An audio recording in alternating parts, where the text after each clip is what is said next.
श्री संत गजानन महाराजांच्या पालखीचा प्रारंभ सोमवार 2 जून रोजी सकाळी 7 वाजता होणार आहे।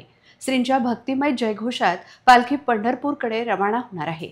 शेकडो शिस्तबद्ध वारकऱ्यांचा सहभाग या वारीत राहील।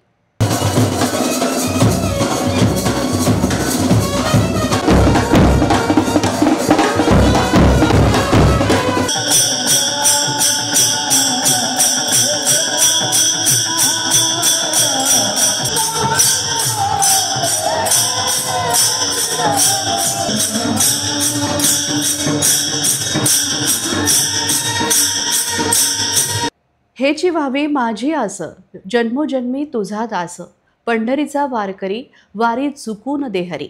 या संतवाणीला प्रत्यक्षात उतरवत भक्तांच्या अलोट श्रद्धेने भारलेली श्री संत गजानन महाराजांची पालखी सोमवार दिनांक 2 जून रोजी ब्रह्ममुहूर्तावर सकाळी 7 वाजता शेगाव येथील श्रींच्या मंदिरातून विठ्ठल नामाच्या जयघोषात पंढरपूरकडे प्रस्थान करणार आहे। गणगण गणात बोते श्री गजानन बोले सत्य, विठ्ठल नाम मुखी गाजे पंढरी वारी मजे। महाराजांची शिकवण विठ्ठल नामात एकरूप व्हा, हाच खरा वारीचा अर्थ। याचं स्मरण वारकऱ्यांच्या प्रत्येक पावलाला जागवतं। श्रींच्या पालखीचा 725 किलोमीटरचा 33 दिवसांचा पायी प्रवास भक्तींच्या आणि साधनेच्या ओंजळीतून अधिकाधिक संपन्न होत जातो। दरवर्षीची वारी ही वारकऱ्यांना पांडुरंगांच्या चरणी लीन होण्याची प्रेरणा देतात। श्री क्षेत्र पंढरपूर येथील आषाढी एकादशी यात्रा महोत्सवात सहभागी होण्याचे श्रींच्या पालखीचे हे 56वे वर्ष आहे। ही वारी केवळ एक प्रवास नसून ती वारकरी संप्रदायाच्या अखंड परंपरेचे आणि श्रींच्या भक्तीचे प्रतीक आहे। श्रींच्या पालखी समवेत 700हून अधिक वारकरी, रथ, मैना, अश्व, टाळकरी, पताकाधारी असे सर्वजण सहभागी होतील। शेगाव ते पंढरपूर अंतर कापण्यासाठी तब्बल 33 दिवसांचा पायी प्रवास लागणार आहे। प्रत्येक पाऊल विठ्ठल नामाचा गजर करत भक्तीच्या जोरावर वारकरी हा खडतर प्रवास पार करतील।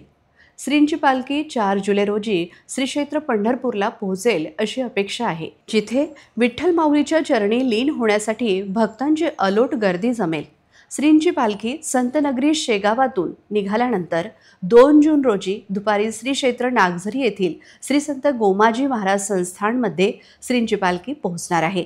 महाप्रसाद घेऊन सायंकाळी अकोला जिल्ह्यातील पारस येथे श्रींच्या पालखीचा रात्रीचा मुक्काम राहील। 3 जून रोजी पारस येथून निघून दुपारी गायगाव येथे तर रात्री भौरद येथे श्रींच्या पालखीचा मुक्काम राहील। 4 जून रोजी सकाळी भौरद येथून निघून अकोला येथे 4 व 5 जून असा 2 दिवस श्रींच्या पालखीचा मुक्काम राहील। त्यानंतर सुनिश्चित मार्गाने श्रींची पालखी 4 जुलै रोजी श्री क्षेत्र पंढरपूर येथे पालखी पोहोचणार आहे।